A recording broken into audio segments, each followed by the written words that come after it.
Now, right now in Congress and on cable news, there is a discussion about how we cannot do big, bold things like expand Medicare, which is incredibly popular, not just among members of the left, but among members of all groups, all parties, because it turns out Medicare works and it's an excellent program.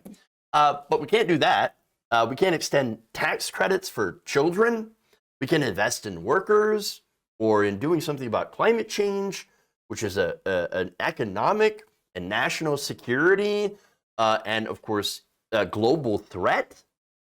We can't do that because, the economy has been overstimulated. Not by corporations getting massive amounts of welfare. No. It's because you got too much in welfare with your $1,400 stimulus checks, of course. Now, their arguments are, and I've showed them to you on the show before, too much money in the economy, too much stimulation, it's too hot. You can't spend any more money. No more government spending, because it's government spending that's driving this. Government debt and all that. That's why we have inflation. Look at the inflation, 6.2%. It's obviously all because of regular people getting too much in government handouts. That's it. That's why everything costs more. Now wait, that doesn't even make any sense. For one, how did giving corporations more money, gigantic amounts of welfare, how did that make prices go up? That doesn't make any sense to me. Again, when you look at the COVID stimulus bills, when you look at the bipartisan infrastructure bill, that's a lot of money being spent, right? Unfortunately, that gave massive amounts of money to corporations and big businesses. That did not end up giving families a lot of money. No, that's supposed to be Build Back Better, which was originally, and it's nowhere near where it used to be, it's originally supposed to be the companion bill that was going to do social welfare. Now, we didn't get that. We got the corporate welfare, didn't get the social welfare, and still we had inflation. Interesting how that works out. But look, as I said, in these bills, only a tiny amount of the money went to average working people in the form of stimulus or good programs. For example, again, you had the $1,400 stimulus checks and a couple of other checks. That's pretty much it. Unemployment benefits as well, to be fair. Now, there are people on the right, and I'm going to count Joe Manchin in that. They're saying that, well, that tiny amount that you got, the stimulus check, the unemployment benefits, the rental stuff, that's why everything is more expensive. The tax credits you got early for having children, for having families, well, that's why you're paying more. It's your fault. You're the problem. That's not true, though. It's not true. Turns out, the real reason, of course, is corporate greed. And there is some data to prove it. Now, according to data from the Commerce Department, corporate profits actually increased by 37% during the past two economic quarters, leading to their largest profit gains since 1950. Now, let me show you a graph here that represents this. Pull it up here. So businesses have posted their widest profit margins since 1950. Look at that. Wait, well, what about the inflation? These companies, they have to pay more for the material goods, and so they have to pass the cost down to you. But wait, they don't have to because they're making record profits. Weird. I thought when you have huge, government deficits, well, that's gonna somehow hurt businesses when the government spends too much money. But it appears that business is doing fantastic. Weird how that works out. Now, by comparison, of course, consumer prices in the U.S. increased by about 6.2%, as I mentioned. That's the highest increase since 1990. So we've definitely had inflation, and it definitely has hurt a lot of people. And there's, of course, reasons for it. For one, the major reason is COVID. We had we're in a worldwide pandemic right now. So that has obviously had a gigantic effect on the supply chain.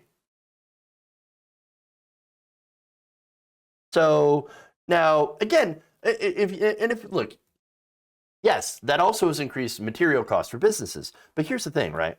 Understand the biggest cost for business has not been materials.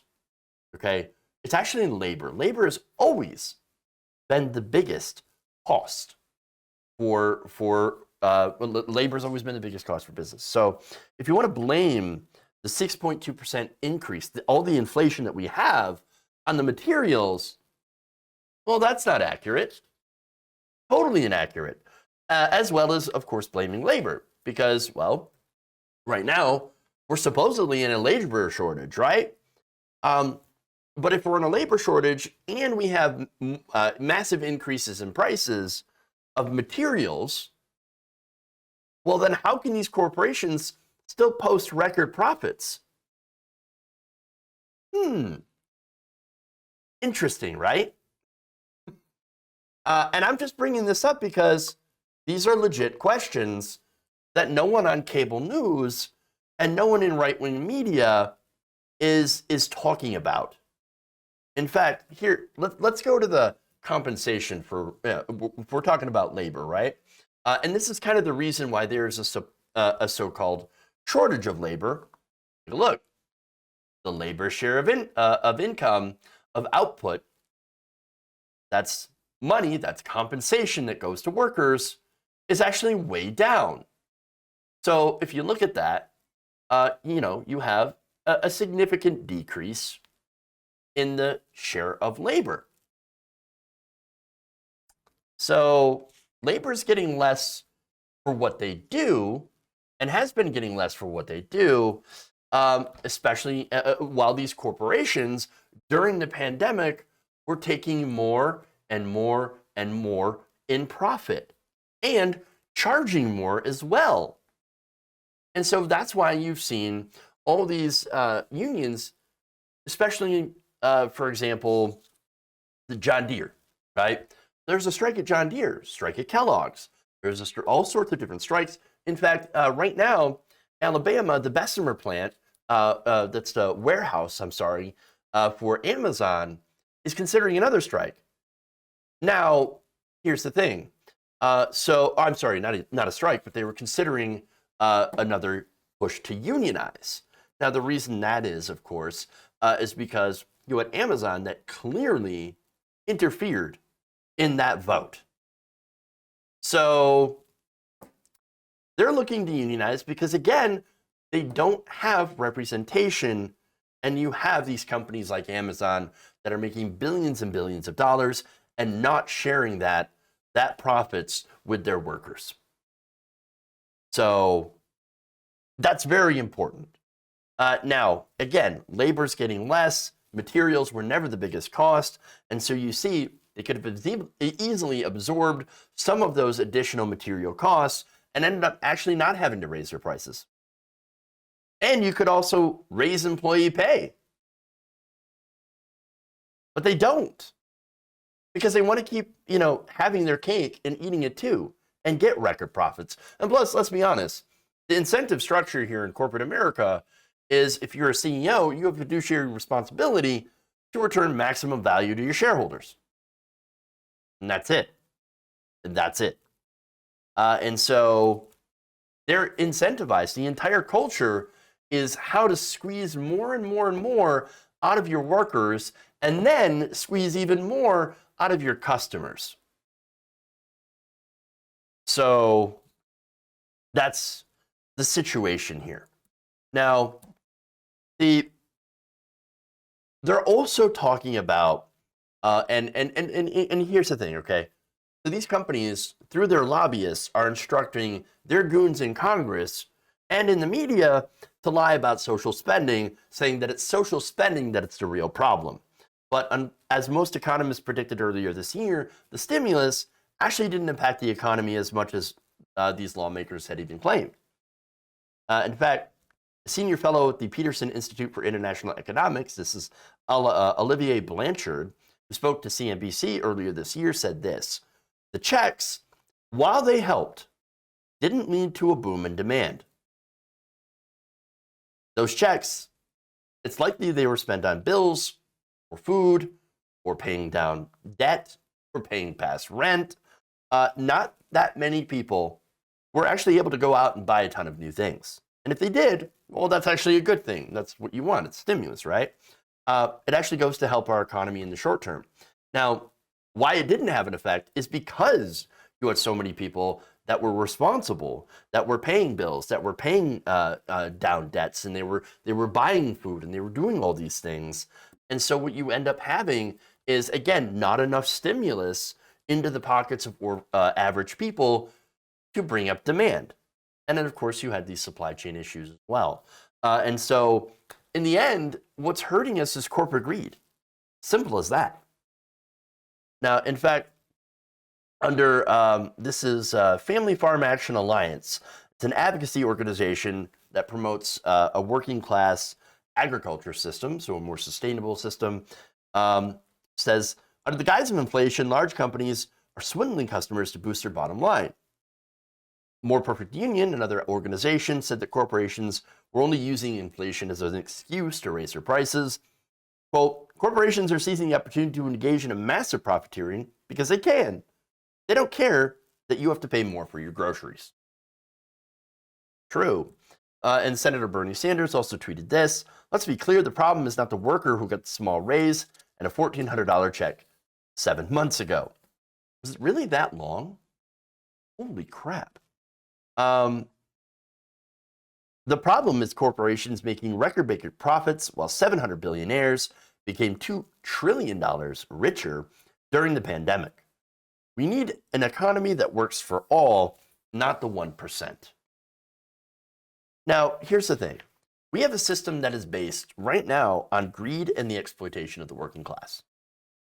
And how they get away with it is, well, for one, they use media to lie to you. Corporate media. And they use that media apparatus and they use those politicians to try to make you think that you're the problem. You know, that any spending on social spending, that's socialism and that's bad. And as far as Democrats, well, boy, we'd love to offer you a public option or subsidized childcare. We can't afford it, though. We just can't afford it. You know, we have too much debt, and then it's inflation. You're just going to end up paying more because they're just going to pass down the cost to you, and we just can't do anything. Well, here's the thing. You already are paying more, even while these companies are making off with billions of dollars. No, we have to change the system. Now, we have to change the system in the long term, right? And that's very difficult to do.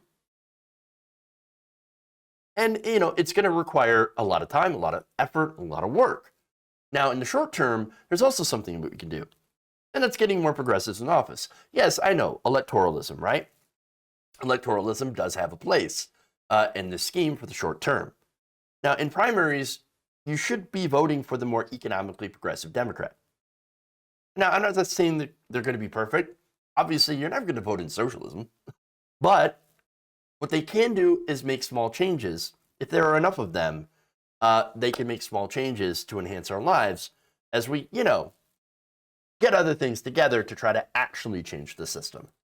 If you enjoyed this video, please give us a like and share with your friends. You can subscribe and help out the channel by becoming a patron. It's patreon.com/Jeff Waldorf, or you can become a channel member as well by hitting the join button below.